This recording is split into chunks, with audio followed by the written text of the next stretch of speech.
Hello and welcome to our guest segment on the Breakfast Connect on Africa Business Radio. I am Chukunonso Modi. While education is a effort of national transformation and development, there seems to be a disconnect between the educational system, what students study, and the labor market, the available jobs. As unemployment is high, particularly among youth and high educated students, youths who get employed do not even work in line with what they studied in school.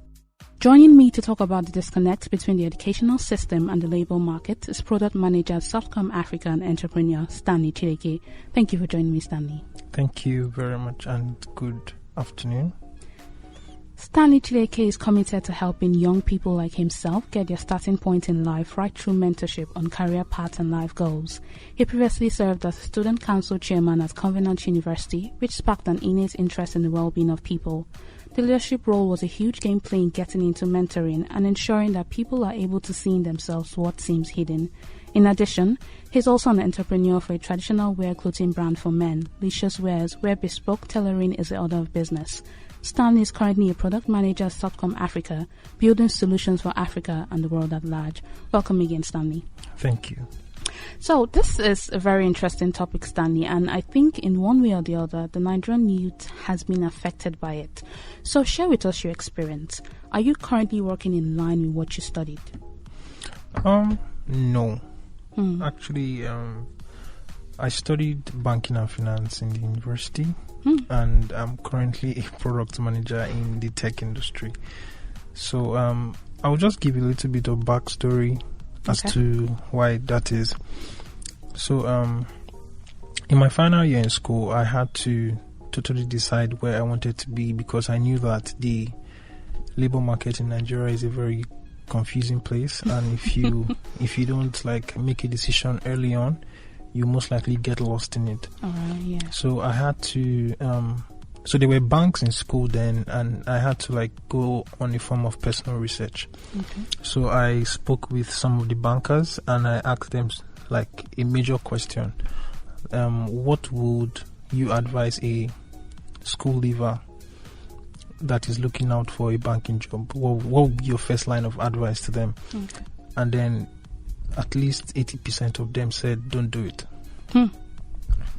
And it was it was a big game changer for me, honestly. So that was when I made the decision not to either look for a bank job or even work with any conventional Nigerian company, because I know that Nigerian companies, basically you are solving the same problems the same way every day, no particular challenge.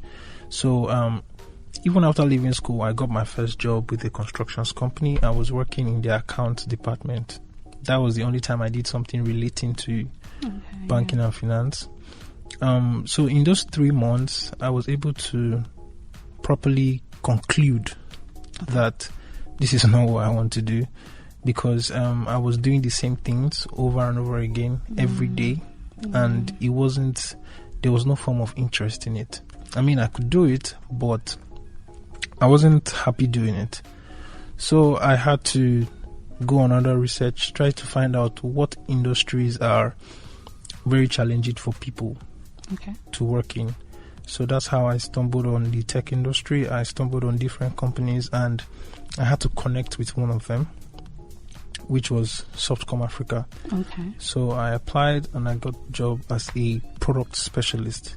So as a product specialist, basically you're supposed to understand the product, give product demonstrations and things like that. I have grown over time, over the years, and I'm now a product manager. So basically, it has been very, very challenging because I understand that there are so many people out there doing the same thing, practicing what they did not study in. So it's like going to school for 4 years and now doing something that you didn't even learn anything about.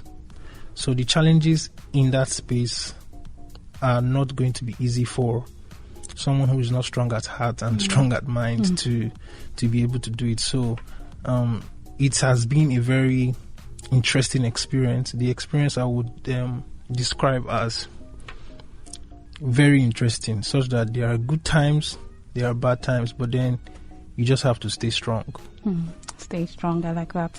Interesting that you said you went to talk to this banking and finance people, and 80% of them said you should not do it. So that brings me to this. Let us try to address the why of this. Why is there this disconnect? Because aside that angle of the bankers telling you not to do it, many times recruiters give out the same complaint about how poorly trained Nigerian graduates are as a whole, and how clueless some are about their field of study or even what they want to do. How do you think we got here? My answer to this would be the disconnect is still on. Yeah. And it's solely because the educational system is not updated. So we are still offering unemployable courses. By unemployable courses, I mean courses that jobs have not been created for. The open spaces, the open job opportunities currently in Nigeria are not studied in the university. So that's where the gap is. Okay. So people are studying banking and finance, accounting. For courses like accounting, definitely you find jobs, but they are not enough. Yeah. After studying accounting, you have to write ICANN, you have to write ECCA to be able to compete for your job. Then when I ask some people in maybe some federal schools, and you hear things like botanical science, agricultural, this one, fishery, this, that. I ask myself, okay, where exactly can these people actually work? Yeah. And where can they actually earn a good living? Because Nigeria in itself is not exactly an easy place.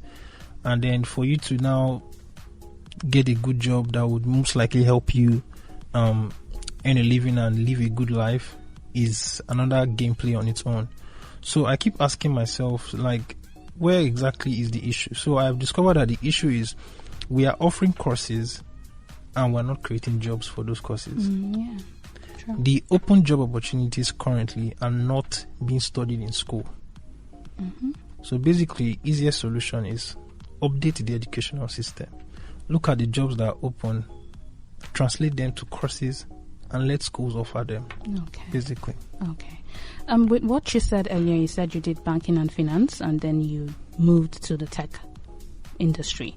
So how much of what you studied are you using now?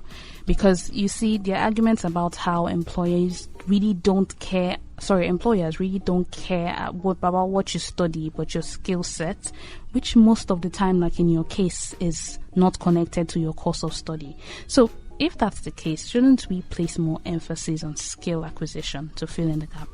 Well, it was still the same skill acquisition that got me to where I am now. Okay. Because I'm using 0% of what I studied in banking and finance. 0%. Because the gap is really wide, because banking and finance, product management, totally different. Yeah.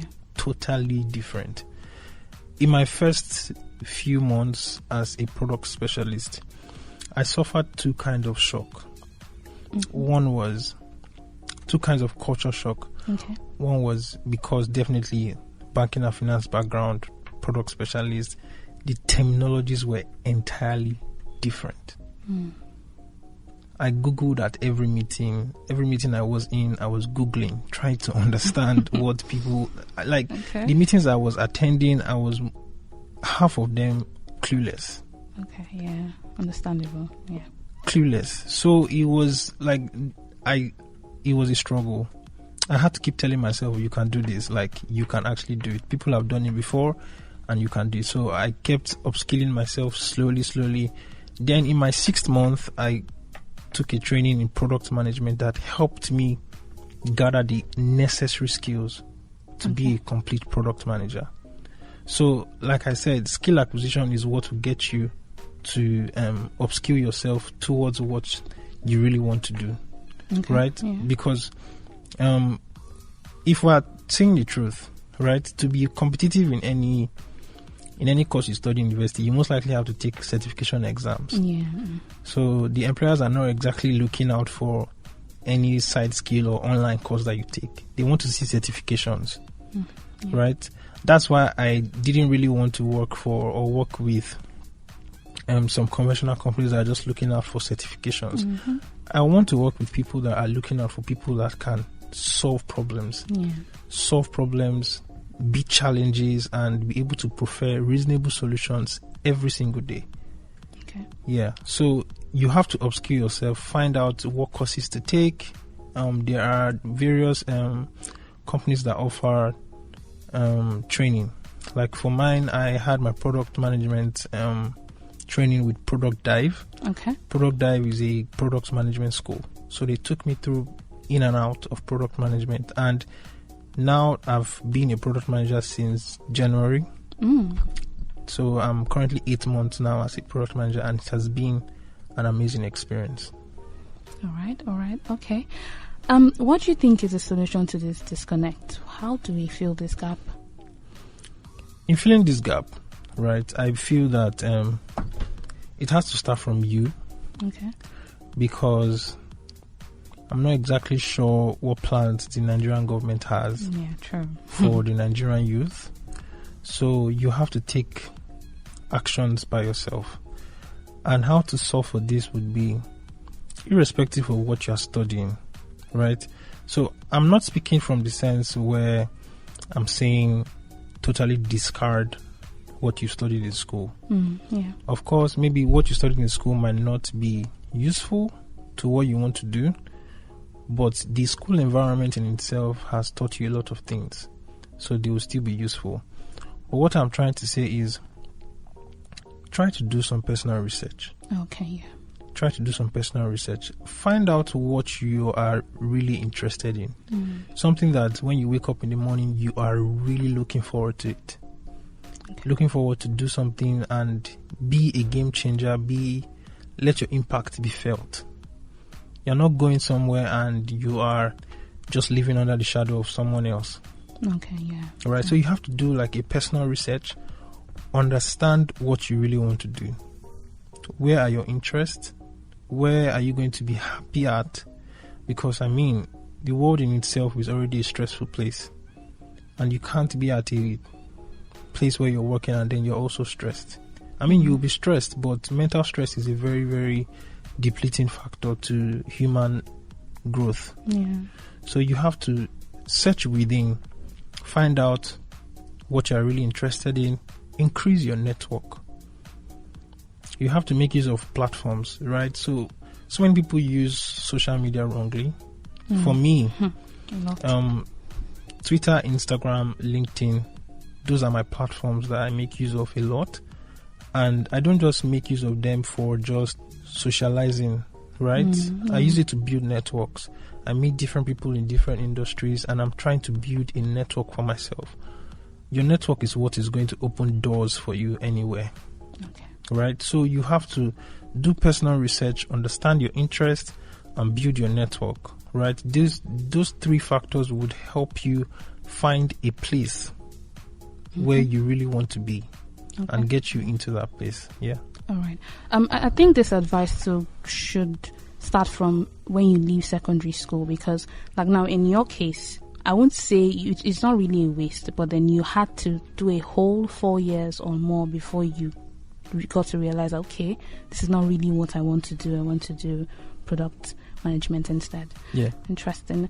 Something interesting to note is, I know someone who is a product designer, but she doesn't have a university certificate. She did not go to university because she just felt like whatever she's going to study there is not relevant to what she wants to do.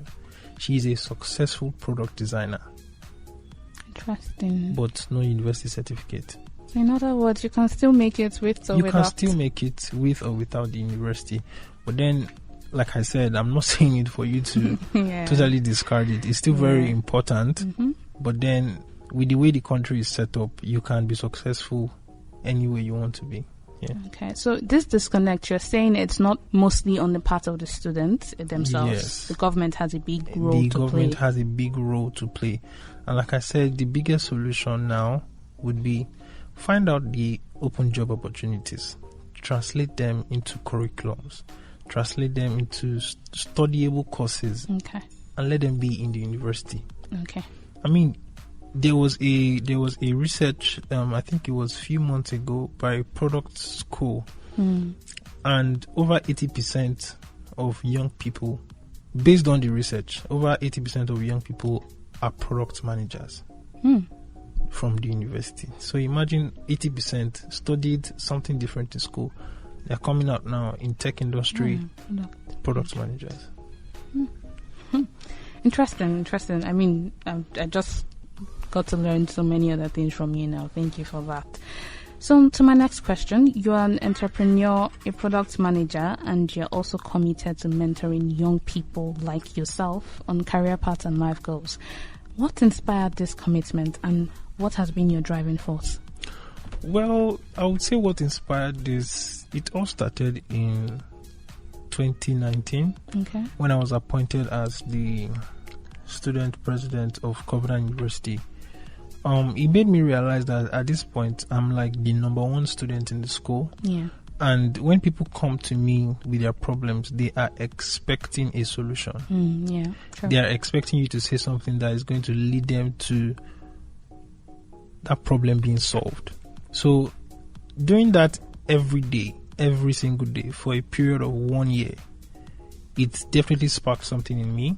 And I saw the interest of leading younger people and young people towards their career goals, life goals, just because I know that young people now in Nigeria just want to flex. Yeah. just want to flex.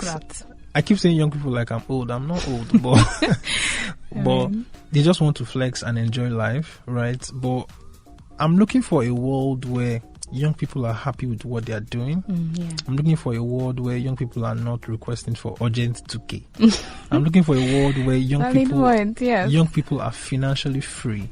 When I'm speaking young people, I'm speaking 19, 18, 21. Yeah. You are financially free. You have financial freedom to a good level, right? So it definitely sparked an interest in me, and since then, when people reach out to me, I always make sure that they are getting a solution. Okay. Till today, people still send me messages just trying to find out what to do in this situation. It might not be in career, but it might be connected to it. It might be connected to life goals. But asking me questions, I always want to be that point of a solution. Okay. So since then, it has been what I really love to do, and I'm really hoping to turn it into something really big. So currently with my Instagram at Leysius, Leysius, I currently run like a career session where I'm trying to bring to the knowledge of people new career paths that they are not aware of. Trying to make them understand how to get in it, how to get started in it, challenges to expect, and how to be successful in an industry that they most likely know nothing about. So that's what I currently do, and I'm really hoping to make it into something big. Okay. Would you say your 1 year as student president of your student council in Covenant was what brought out your interest for product management? Because if you look at it, it seems like they're almost similar. You wanting to create solutions and all of that. Would you say that? No. I knew nothing about product management when I was a student. I knew nothing about it. Product management, it was never even in my plan. I just wanted to be in an industry where I could solve problems. Right? I never knew the company. I just knew that this industry, they solve problems here. Okay. And I just tried to connect myself to that place. When I even got the job, I did not know what I wanted to work as. Wherever they put me was where I wanted to be the game changer, and that's how I found myself in this line. Okay. All right. It's really admirable what you're doing for youths like yourself. I mean, if we had people like this that are giving us this ginger, I think the world would be a better place. So, lastly, what's your impression of the Nigerian youth of today? The Nigerian youth of today is very, very industrious. We are strong. We want to see a better world. We want to see a better Nigeria. My first impression when I think of a Nigerian youth is we are looking out for something great for ourselves. Yeah. There is togetherness. I'm not sure of the previous generations, but I'm speaking in respect to the generation that I have seen. Yeah, okay. My first impression of a Nigerian youth now is strength.